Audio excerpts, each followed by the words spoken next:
Good evening, poker people. So, just a little bit later than normal. Had a really busy Sunday, just lots of stuff going on with the new book coming out, doing the audiobook, recording some, doing some editing.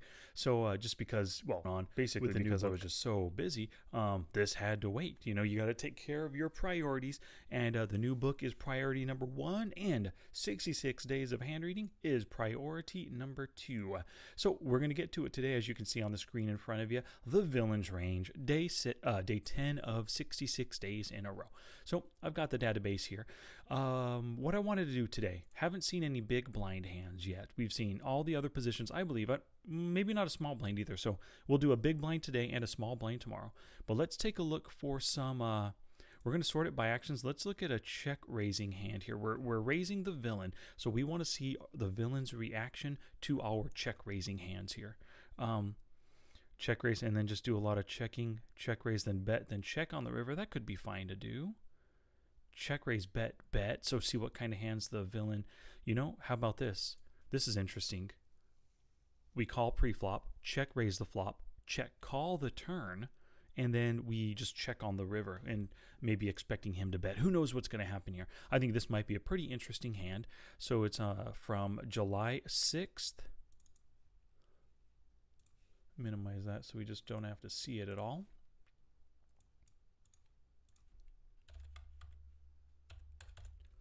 Same thing as always, we got Split Suits hand reading templates here. You can get it at splitsuit.com/templates. Pay what you want. Price setting 878-606-80. Alrighty, and of course we got the Flopzilla here. We don't know what our hand is, so I am going to give myself a random hand, something that's probably worth check raising the flop with. But we'll see what happens when the flop comes for that. So we are Wacky One, of course, and oh, look at a min raise from the steal position right here. 2 hands on the guy. We don't know anything about him. Fold, and then we decide to call. Wow, this is going to be actually kind of tough. So BB, call a min raise from an unknown button. Don't know what's going to happen here.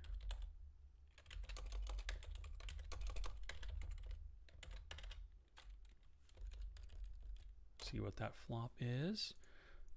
So, holy cow, I mean, he's an unknown. We don't know squat about him. 2 hands. It's a button steal position. Let's look at 51% here. Let's go down to 8s and 7s. Whoops, I didn't mean to take them off. I meant to add other ones in.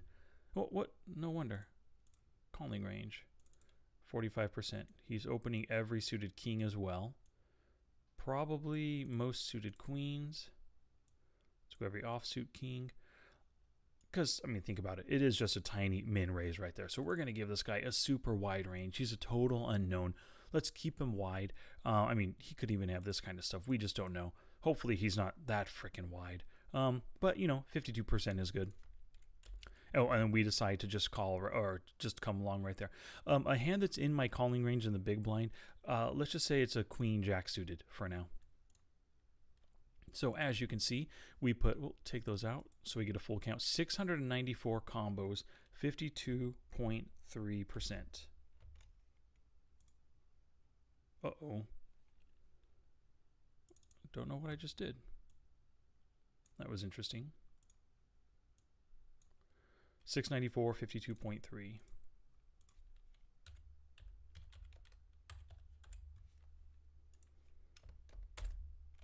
There we go. And then was it a queen jack that we had decided? Okay, so we have the queen jack. If we do have just a random suited connector like that, we currently have 51% equity against such a wide range. We beat a lot of his other queens, all of his jacks, 10s, his 9s, his 8s, all the offsuit stuff. We have pretty good equity against those random aces, random kings as well too, because it is a suited connector. So yeah, 50-50, basically a coin flip right now. Let's see what happens on the flop. Flop comes down queen. Well, we can't do that. Queen of diamonds. Flop comes down queen, jack, 6, club, heart, heart.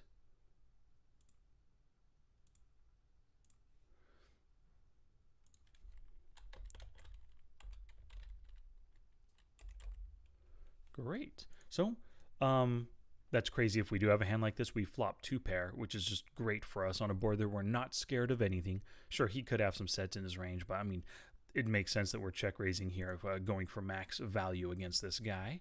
So we check, and just a min bet. I mean, if we have anything right here, the guy put a min raise pre-flop, which means he has a crap hand, most likely a crap hand, and then he min bets right here, just trying to get us to fold real cheap. I mean, this bet only has to work less than 20% of the time for it to, as a bluff, So, what do we do? $1.25, nice, I like it. And then he just calls. So, Queen Jack is definitely a hand that we could be raising with right here. Now, what hands is he just min betting and then just calling? What are the full stacks that we got? He's got a full stack. We have a full stack as well. So if he wants to get it in by the river, if he just happened to flop a set right now or 2 pair himself like Queen Jack, he should be raising right here in order to get at least a little bit more value, possibly get it in by the river. But he's not doing that. So he might not have the super nutted hands, or because we're unknown, he's just totally slow playing and he's going to pour the aggression on the turn possibly. So we just don't know anything about the guy. Let's keep sets in his min bet calling range. 2-pair over pairs are in it. Although over pairs, aces and kings, it's such a wet board. I really feel that over pairs would be bet and then raising, because the over pairs, if you think about it, they're aces and kings, right? Aces and kings don't want to get sucked out on. It's a really wet board. Any Broadway ace and a king or a 10 possibly makes a straight. Even a 9 makes a straight. If he does just have pocket aces and we have a queen, he doesn't want to see a queen. He doesn't want to see a jack.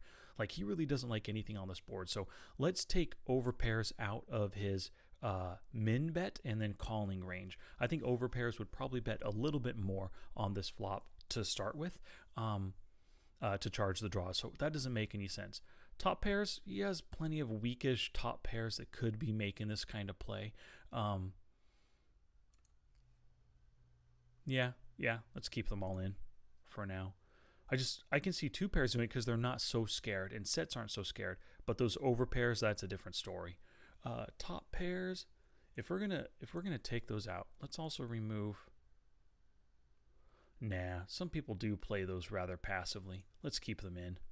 Middle pairs could be min bet calling. Weak pairs, what are those? Oh, everything 3rd pair or worse. Yeah, they're calling one street right here. He has position. He can assess on the turn what's going on.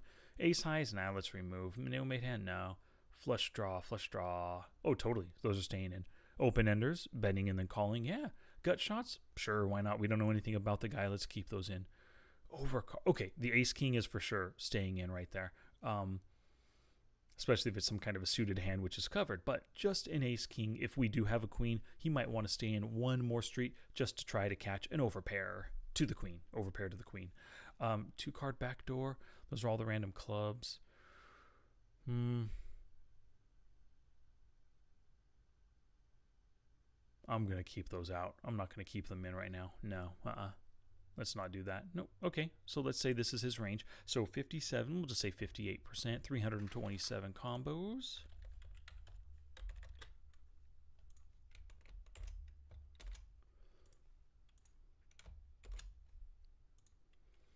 All right, so yeah, we check raise totally for value. I say we have to have a top pair hand or better.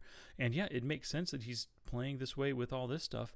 I just don't often see over pairs playing that way. They feel susceptible. They feel like they're just in trouble on this kind of board. So, yeah. Oh, and so currently, if we do still have that top pair hand, because he called with so many draws and weaker hands, we have 80% equity. So things are looking pretty up for us right now. 9 of diamonds. Does not help us at all, at least if this is our hand.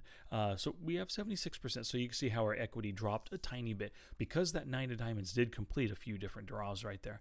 The open-enders, the king 10 completed. The 10-8, which was in his range, was completed as well on that. So let's see what happens. We check. He bets. Now he's betting 2/3 pot right here. 270. Interesting. So he did not want to let me get a free card. So I'm thinking he does have a value hand. I don't think he would have waken up with this kind of bet without that overpair. So I think we did a good job removing the overpairs, the aces and kings on the flop. But now he's betting 2/3 pot. This guy, my guess is he likes his hand. He does. So he hit a straight. He hit his set. It's possible. He hit his 2-pair. Yes. Yeah, totally. Well, a queen 9. Yeah, they could be doing that. 2-pair now waking up because we checked. I guess we could check raise again, but he's not afraid of a check raise because he bet 2/3 pot. If we had a set, we're obviously going to check raise him again. He has a great hand that he's not scared of. I'm going to say he has a straight. He has king 10. That's got to be what it is. But he could be making this play with 2-pair, just betting when we check to him because our check raise could have been a bluff. Top pair. He's not betting 2/3 pot on top pair. 2-pair he is, yeah. Okay. Middle pair? No, he's not doing that. He's just checking behind right there at that point after we showed so much strength on the flop. Weak pairs? No. Flush draws? He could be doing it with flush draws, totally. Just trying to bomb us off our hand. He still has his flopped flush draw. Gut shots? What are those? Pair plus gutter kind of stuff. The second pair, middle pair. We already took out some of those middle pairs and stuff. Now let's not say the gut shots are doing that. Yeah, so let's take him down from 50% from his flop range, which is 155 combos.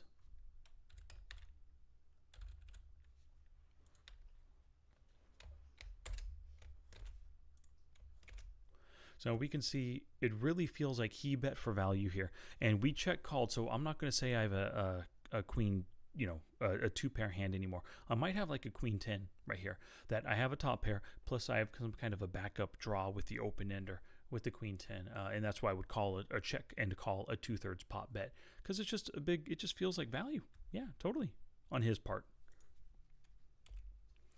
4 of clubs comes. Now that, of course, does not help us in any way. If we had top pair, we still just have top pair. It's a 50-50 shot right now. I mean, that 4 of clubs didn't complete any kind of draws whatsoever. No flush draws, no straight draws came in. So the only thing that's beating our hand, the top pair hand right now, is what was already beating us on the turn. So if we felt our hand was good enough to check call on the turn, like if we really thought our top pair could possibly be the best hand, we should check call again on the river because that didn't change the board at all.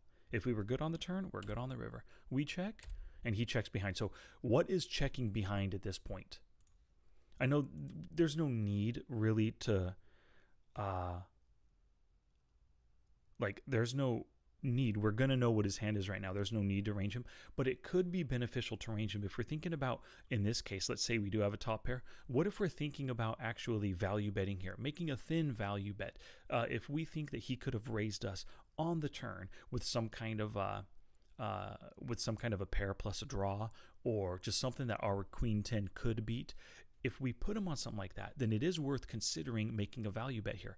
Well, if he could possibly call, what hands could he call with at this point? And some of those hands are in his checking range, obviously. He's checking because he doesn't think he has a hand good enough to value bet. But he could be checking when he'd actually be willing to call as well. So what hands could be checking that could be willing to call? He does not have straights. He's definitely not checking a straight on this board. He's not checking his sets either. There's no point in checking sets.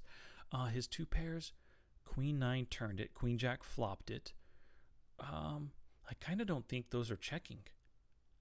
I mean, he probably has a busted flush draw now, is my guess. Some of those different hearts, some of the no-made hands. So 2 pairs are not checking behind. I don't think they'd be scared on the river, an inconsequential river.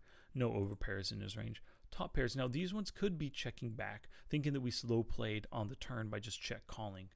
So, and these ones could also possibly give us some value right there. Middle pairs could be checking back too. You look at it, it was a pair plus a draw, totally. Weak pairs now. I think they could be checking back. Yep, wanting to put pressure on us on the turn with some kind of just a weak showdown hand, and then not willing to bet the river. Yeah, ace highs. Well, totally, because they're still in from the turn. They could be checking here, and then no made hands are checking as well. Yeah, so we put him. We're taking him down to 88 hands from an initial hand from initial range of 694. So if we think about this right here, the out of his range, he has 88 hands, right? If we do have a top pair, currently 32 hands. If we have queen 10, let's see, queen 8 and queen 7 we beat, queen 8 we beat. So there's 10 combos that we beat. 19 plus 20 is 39, plus 18 is 57. Well, yeah, 57 combos. Plus 9 is 60. Oh, actually, we could just do 88 minus 32, 56. 66 combos we currently beat. Yeah, that's right. 66 combos we beat. So right now, we beat 3/4 of his combos in his range. We should be value betting if we do have that top pair, if we suspect him really of having these weaker hands right here. So let's see what he's got. 9-7. Oh, that's what we have. Okay. And a queen 8 offsuit. Is that in? It is in. Yes. So we have the 9-7. Oh, so we had the flush draw the whole way. Okay.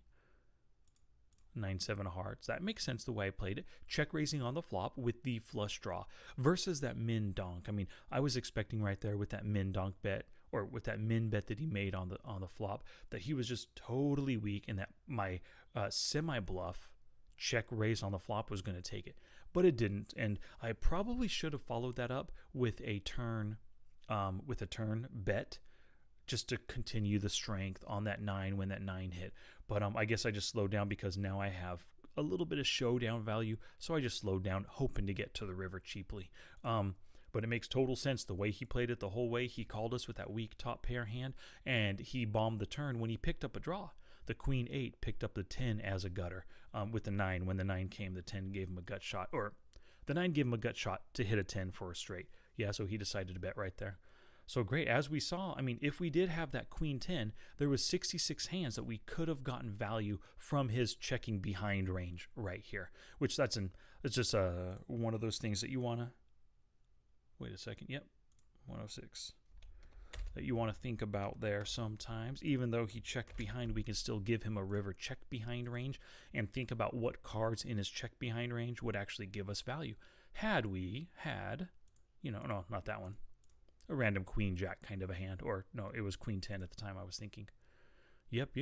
Alrighty, well, thank you very much, everybody, for joining today, day 10 of 66. I'll be back tomorrow with a small blind hand, and maybe looking at like another check raise spot because we're obviously out of position in the small blind. Alrighty, y'all, take care. Have a good night.